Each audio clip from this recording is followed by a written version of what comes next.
So, hello everybody. My name is Finn Jorgensen. I'm here at the Headwaters Science Center in Bemidji, Minnesota. And today I'm going to be performing necropsy on a rainbow trout. And so what that means is it's basically a dissection, or similar to an autopsy, like what someone would do on a human, except we did euthanize this animal. So that's one of the key differences between an autopsy and a necropsy, whether it's on a human or an animal. So we're gonna get started by doing an external examination of this fish. Okay, so this is our fish we have here. About a year and a half old. So we got eggs in December 2 years ago. So, or no, sorry, not 2 years ago. Not this previous December, but the one before. So that would have been December of 2021, I believe we got these guys. And this is a project that we have going on with Trout Unlimited. So, beginning with the external examination, we're going to check the eyes. So, just looking at them, the eyes actually seem okay. There aren't any major issues. Then, yep, not hemorrhagic, nothing. Doesn't appear to have any blindness in the eyes. They look pretty functional. So, moving on to the operculars, whatever. Look pretty good. Not too much damage along here. Looking good. Into the gills. And so the gills are beginning to pale a little bit, but that's because this guy we did euthanize this guy a couple hours ago, so not super fresh. So the blood is kind of draining out of the gills, and yeah, so they do begin to pale a little bit after death. See, this fin looks pretty good. There's some minor tears on it, you can sort of see there, but nothing too huge. Same case over here. Actually, this one's in a little bit better condition. It's hard to show the camera. And then moving on to the underside, we have looks good, no tears or anything. Anal fin looks okay. There is a little bit of erosion, but it's really minor, so not a big deal. And then up at the dorsal fin, same case, just the tiniest little bit of erosion, but again, not a huge deal. And then the adipose fin, which is this one right here, is looking okay. So then, let's see, I don't know if I already did the tail. There is a little bit more significant wear and tear on the tail, so yeah, but that's okay. So, let's see, not too much general damage on the skin or on the body. I'm not really seeing many scratches or scrapes or anything like that. There is a little nick along here, you can sort of see. I don't know if the camera can see that very well.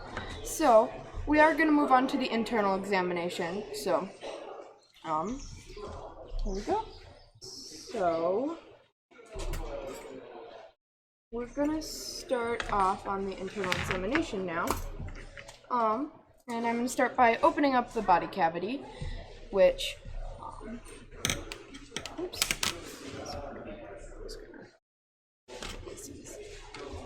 I'm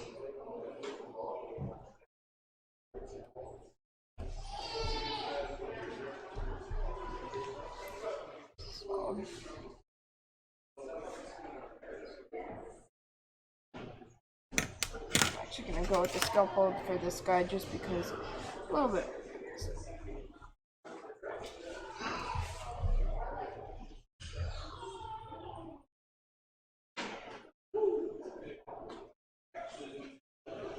Okay.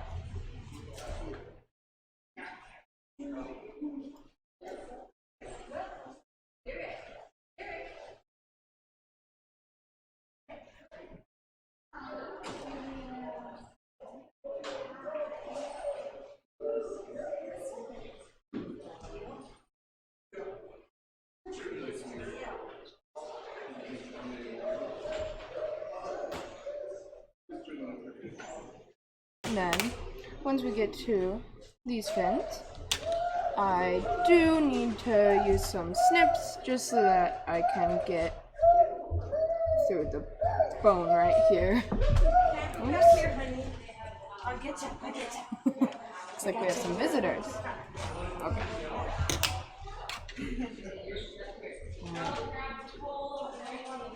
So,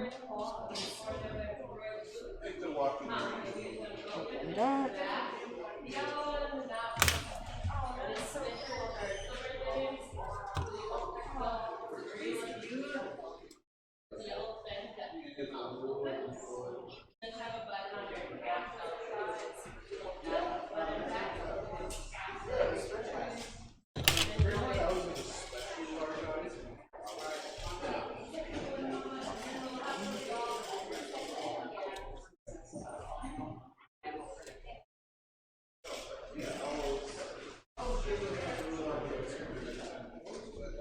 Okay, so almost have this guy open.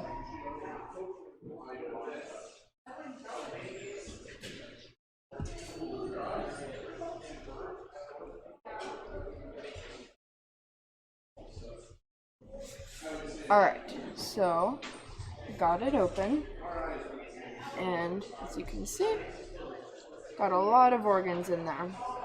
So just gonna start taking some of these out.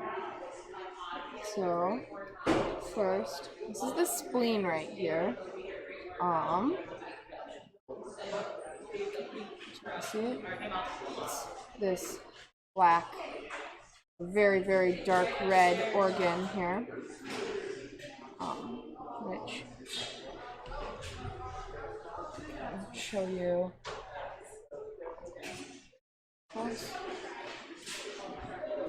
And then, so I am going to be putting these organs in 70% isopropyl alcohol, which is a really good medium for preserving organs like this. If you have 91%, it can dry them out a little too much and cause a lot of damage.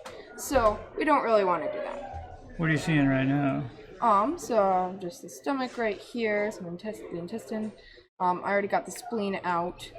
The swim bladder is starting to deflate, but it's the liver. Looks healthy. Don't you think? What do you think? I think it looks pretty good. It's a nice deep red color, not like that coffee and cream coloration that we sometimes see with fatty livers. And even though it's been a while that it's been dead, the liver still actually looks pretty good. It's with the gallbladder though, because where's the gallbladder? It's usually on the bottom side of the liver. Oh, I may have poked it, so I'm not seeing it. Oh, it's right there. No, never mind. And I do think that some of this coloration is just because of blood pooling in the liver since it died.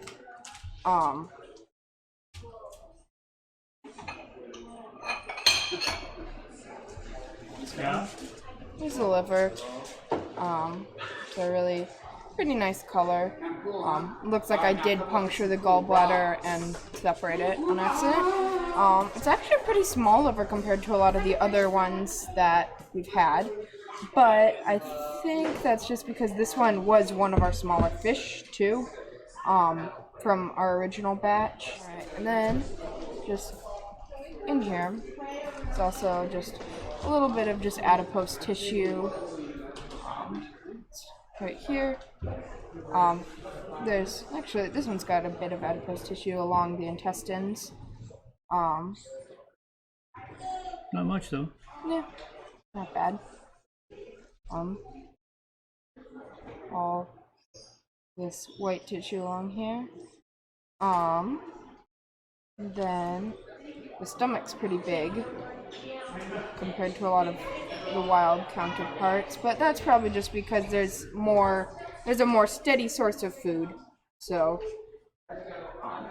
you need to be able to store more in that stomach because, or it's being stretched out at some point.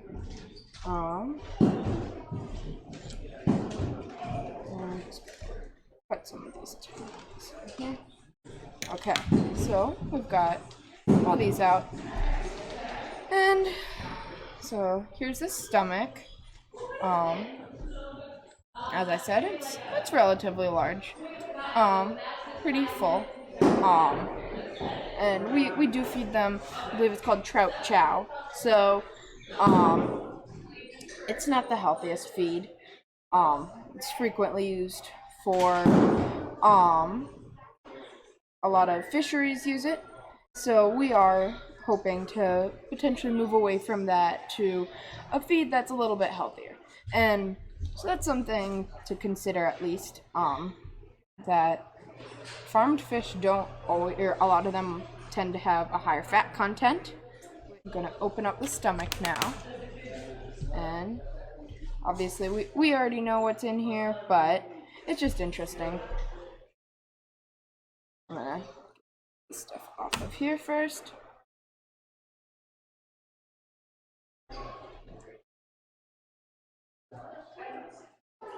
And if you guys do have any questions or anything that you think I might have missed or that I was incorrect about, be sure to leave them in the comments and we'll do our best to try to resolve that or answer any questions that you might have.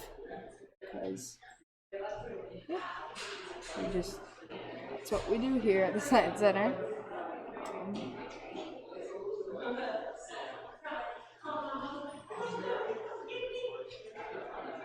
So yeah, as you can see, it's just partially digested trout chow, which is sort of like a kibble-like substance. It's pretty nasty though. I'm just gonna squeeze the rest of this out of here. It's not the most pleasant smelling stuff in the world either.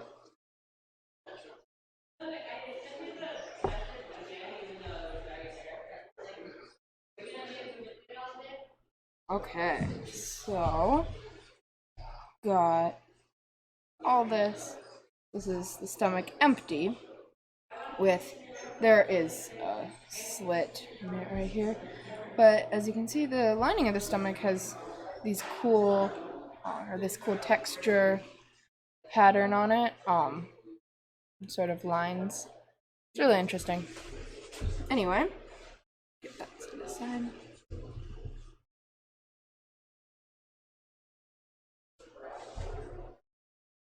Alright.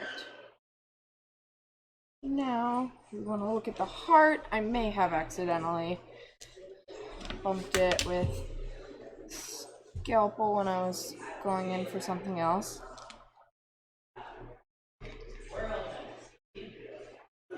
Yeah. Do think that I did bump it. That's alright. Yeah, I think oh, wait, it's right here. Oh, I did nick it.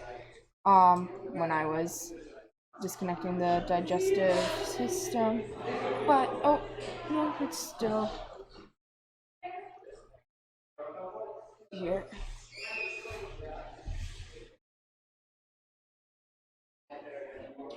So, if I had lighter colored gloves, you'd probably be able to see it a little better. Still got a bit of blood in it. But, it's right here. I'm actually going to put on some different gloves so that you can see it, so that you can see it a little bit better. Just a moment. Okay, so I got on some lighter colored gloves.